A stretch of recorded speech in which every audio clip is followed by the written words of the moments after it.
Well, I've had a lot of people wondering why they have seen me on the arrest reports a few days back. You know, I'm 57 years old.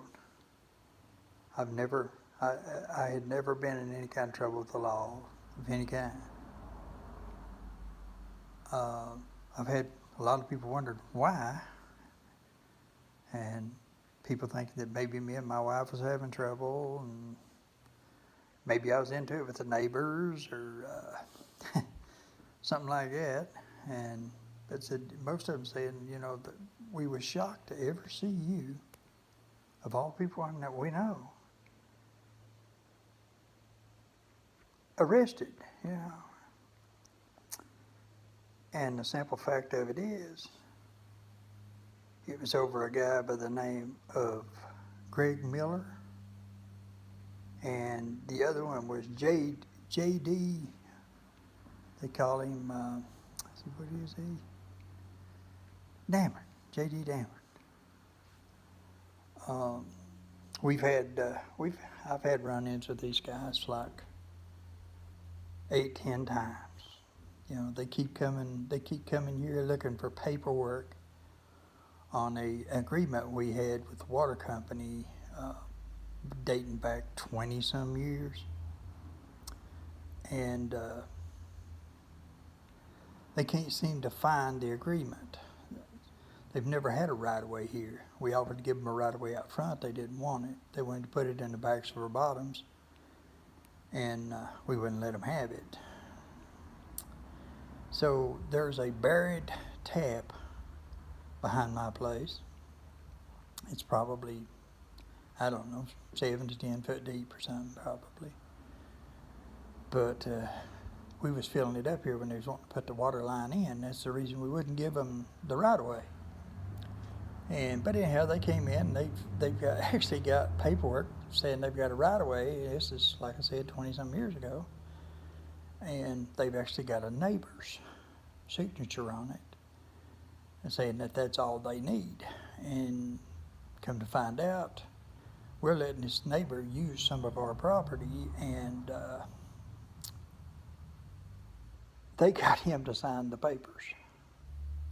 So they got busted coming down through our property with a water line that they did not have a right-of-way for. So, but anyhow, ever since Alliance Water Company's taken over, now mind you, this is a water tap out here that was supposed to have been given to me. All the water I wanted never cost me anything. Which, no, back then, it's like it wasn't nothing big. I mean, it's like a $14 water bill. So, I mean, that wasn't nothing. I mean, I wouldn't have cared to pay the water bill. I mean, this is not the issue.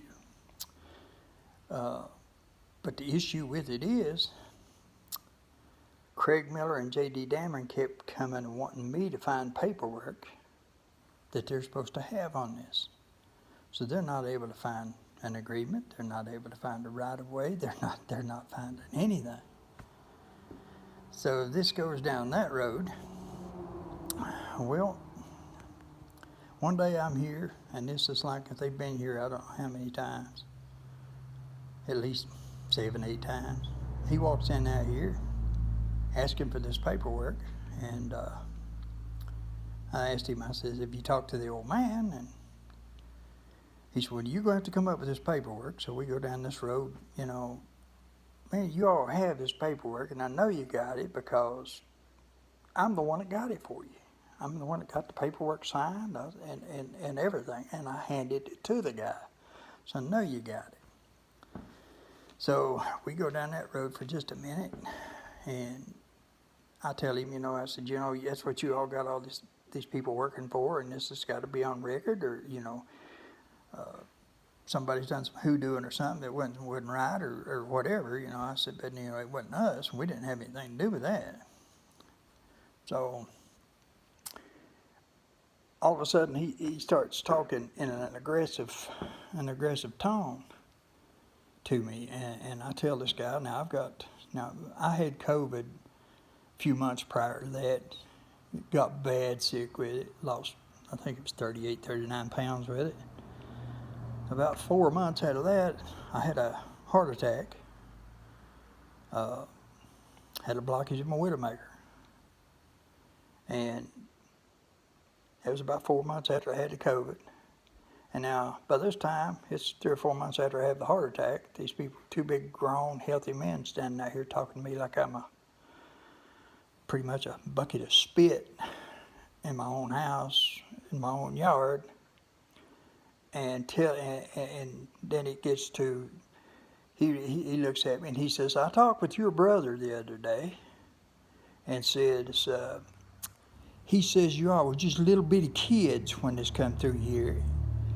And said you didn't, and mind you, he's put his finger up and pointed it towards my face from like 3 feet away.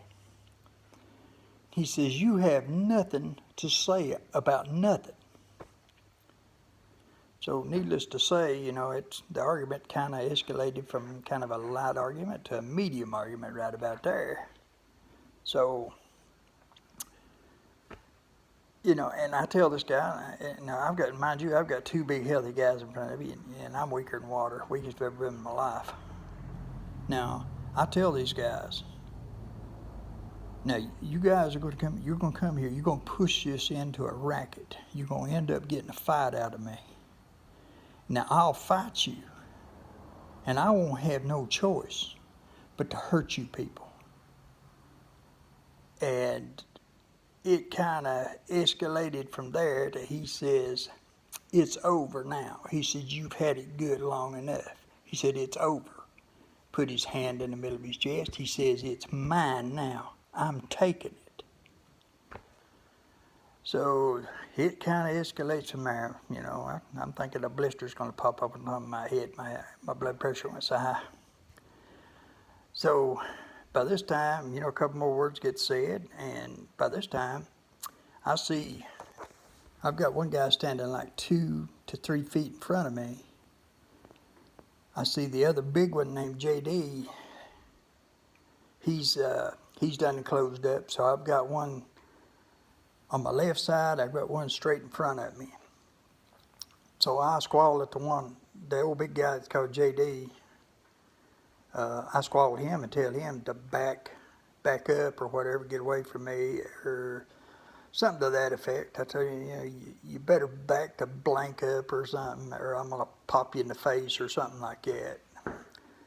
But now I've got 2 big healthy guys and me sickly, and they're standing in my face treating me like I ain't got nothing to say about nothing. So by that time, I figure fight's on. So I run in the garage, and I'm looking for a weapon. I don't care whether it's a screwdriver. I don't care whether it's a bar. I don't care what it is. The first thing I find that I think I'm going to have to fight with is a hammer. So I go back out the door, and Miller has already got in his little white Equinox car. The JD, he's made it to his truck door. Now, I'm not throwing anything. I'm not cussing these people. I'm not saying a word to these people. I just walk out in the parking lot, and JD, the one they call JD, he's driving I think it's a F-150. He's still running his lip. He's still, because I had told him in this conversation, I said, you push me around, you'll get a fight out of me, and you'll have to whip this old man. And Miller had also, at some point in time in this conversation, said, that won't be a problem. And so JD's a leaving, and he's a saying like, you want your ass kicked, you'll get your ass kicked. And he just keeps running his mouth. All the time he's getting in his truck and backing out in Route 40. Now, mind you, these guys back out in Route 40, and one probably right here at the intersection of 20, 32, and 40. It's probably about as bad a curve as they are up down through here to back out in the road on. And they're backing out in the road right here. And so the next thing I know, I run into this guy a few days later. He's down in next to the Evans Hardware there at the tobacco store. So I'm in there for some reason. I go to leave and I see him standing there. And I look at him and I says, old buddy, I said, you pushed my buttons pretty good up there the other day. He looks down at the floor like he's looking at his shoes and he says, yeah, I know I did. Just like that. And I said, buddy, I said, the place for this, I've told you. I told you the place for this is the way I said it, is in the courtroom. Now, I had told him previously that the first guy that come in there threatened that he's going to sue us, and by the time he got done, it was going to cost us thousands and thousands and thousands of dollars if he didn't get that right away. I told him to have at it, pour it on. I told Miller, I said, have at it. I'll see you in court. You bring what you got, I'll bring what I got. So we go down that road, and he's like, okay, that's what we'll do. So I'm thinking when I leave the tobacco store, you know, I'm going to be getting a notification from an attorney, and I'm going to have to go get an attorney, and we're going to have to go through the court system and all this, that, and another. So this is like a couple months later, maybe. Well, it's a while later. I don't remember exactly how long. I get a knock on the door one morning. It's like 7:30, 7:45, something like that. I got two deputies standing on my porch.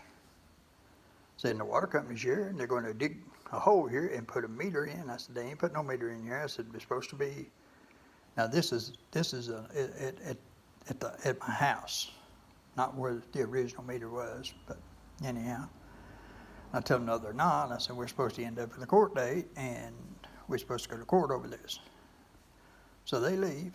They come back. They tell me that either I let them dig it or I'm going to jail. So I have no choice but to let these people dig this. So they come out, and they don't dig the one at the house because I done told them. I said, I'll have me a welder, and I have. I've got a brand new well down there, and you got a pump in it yet. I'm ready for whatever comes next. But anyhow, but I told them they wouldn't put one in there. So they come up, and they go to, now this tap has been here for like 20 some years. I've got, I don't know how many loads of dirt put over top of this. And I show them where it's at.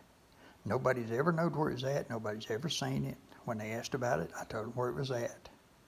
So he goes, they tear up all my water lines. They tear up my regulators, tore all my fittings out. Mind you, now this is a concrete floor, so this is not when you rip that stuff out, you know, it's not an easy repair. So I'm down for 2 days trying to patch this all back up. I figure it cost me probably $1,000. So they tear up all this. They never do see that tap. They ain't never found the tap. They've never looked at it. So they just stick a tap in. Leave me the whole mess, everything all tore up. So I see him coming around the building. He's walking around the building. Now, mind you, he's out back with a bunch of guys. He shows up later in the day after all this. They're tearing everything all to pieces here. He shows up later in the day, and man, he is so proud of himself. It's Mr. Kazee this, Mr. Kazee that, and he's standing out back with his arms crossed, his foot propped up, and he's just, I mean, man, he's just rubbing it in. He's just really rubbing it in. I mean, he got to the point that I told him the best thing he could do was hush, or the least that got said between me and you, old buddy, the better. So he finally got the hint and hushed. So I'm around front. He's coming around the corner, and I says, what are you going to do about all the stuff you tore up back here? He just kind of looked over with about a half-hearted smile on his face and walked on towards the truck. And the one they called JD was out by the road, by the truck. They say something to one another, and they look at me and just laugh. I mean, they look down at me, and they just kind of looked and they laughed and went on about the business. So after they get their meter in, you know, they get past all that, and so everything's going along just fine. I mean, everything's going along just fine. Next thing I know, I get, I start getting bills for like $80-some a month. And I don't want to pay them. I really don't. I mean, because I ain't supposed to. But it's not like it's going to break me down to pay $80 a month for a water bill. But I'm paying a water bill that I ain't supposed to ever have to pay. You know, now that's...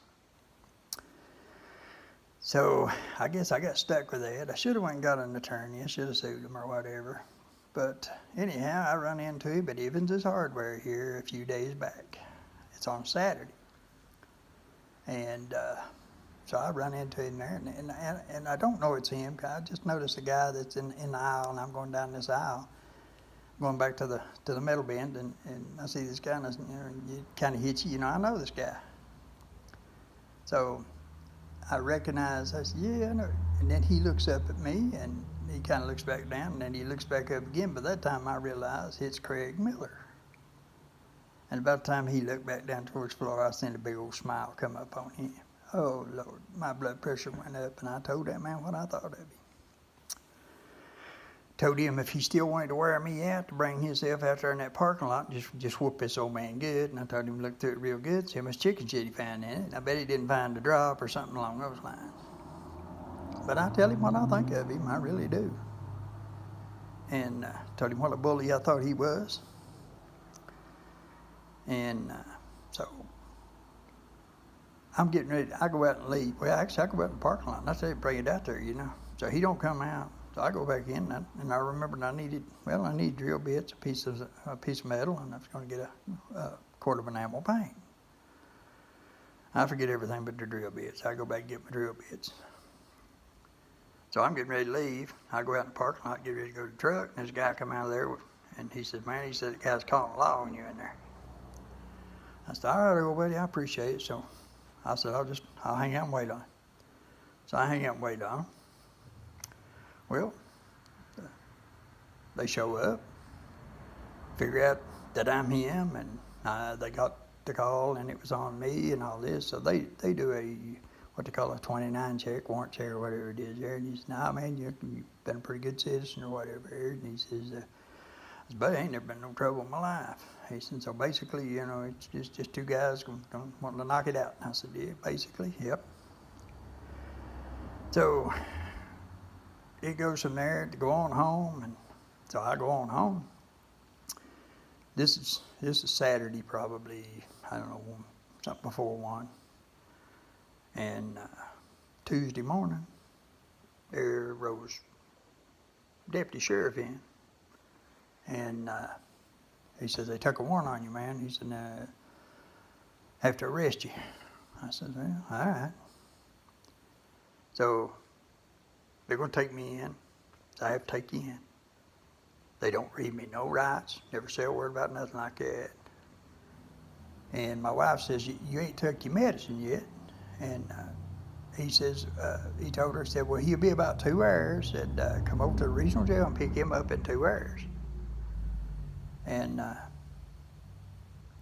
said, well, if it ain't gonna be over 2 hours, I'll wait till after I get back. I'll eat and take my medicine. Now they take me over there, and we get to we take me down to the courthouse, and we get down there, and they're sitting in there, and he says, you've got 2 warrants on you, one back in 21, 10 something other 21. I said, wasn't on me Saturday. So, yeah. Now mind you, when all this is going on earlier, when they got the law up here on me and everything, I guess they've got a warrant on me then, apparently. For some reason or another, they didn't take me, they didn't pick me up, they didn't read me my rights, they didn't do anything. And now me and him have words at the hardware, and now they've got 2 warrants on me. One going all the way back to 21. They didn't have Saturday. So I don't know how that happened. They didn't read me my rights. But basically, I just wanted everybody to know how I got treated and why I went to jail. I went to jail for standing up to 2 big, strong, healthy, smart-mouthed bullies that think that they could just walk in and talk to you and treat you like you are a piece of crap and you can't say a word about it. And seems like for some reason or another, they keep letting them do this down here. I don't understand how anybody can get by with it. I don't understand how they've kept somebody from shooting them before now. I mean, the coroner's going to get called on these guys someday, And he's going to show up in a yard, and it's going to be either Craig Miller or J.D. Damon, one of laying in that man's yard. They're going to haul him off. You can't walk in and treat people the way these people walk in and treat you. You know, we have rights. And when somebody keeps telling you, you know, this needs to be settled in the courtroom or something like that, go away, and they keep coming back. Now, I'm a nice person. Anybody that knows me can tell you, you know, I ain't had a hard word with anybody in probably 30 years except for these two guys. You know, and here everybody's thinking, wondering if I'm into my neighbor, or me and my wife's having problems. Me and my wife never had problems. That woman's the best thing that ever happened to me, but yeah, I just kind of wanted to let everybody know, and I don't know where this guy, Doug, I talked for 20 minutes here, almost 21 minutes. I doubt if he'll even let me post it, but I just kind of wanted to let everybody know that it was kind of a BS thing that went on there, and it was just a huge embarrassment to me. I mean, it's, you know, I would have probably spent my whole life and never had to worry about seeing the inside of a jail if I hadn't ran into Craig Miller or J.D. Damon. And I just wanted everybody to know what happened, because I've had so many people ask me, and I've had to explain it so many times that, you know, it's kind of got the, I'm just kind of ashamed of the whole deal there, but I'm not ashamed of standing up to two big smart mouth bullies. Now that I'll never be ashamed of. I'll do that tomorrow, I'll do it day after tomorrow. And if the good Lord lets me live to be 90 years old, if I can, I'll stand up. I don't believe people ought to be treated like that. But I just kind of wanted to let everybody know what happened. And I'm sorry I rambled on so long, but I guess this is almost 22 minutes. I guess that's enough. Thank y'all.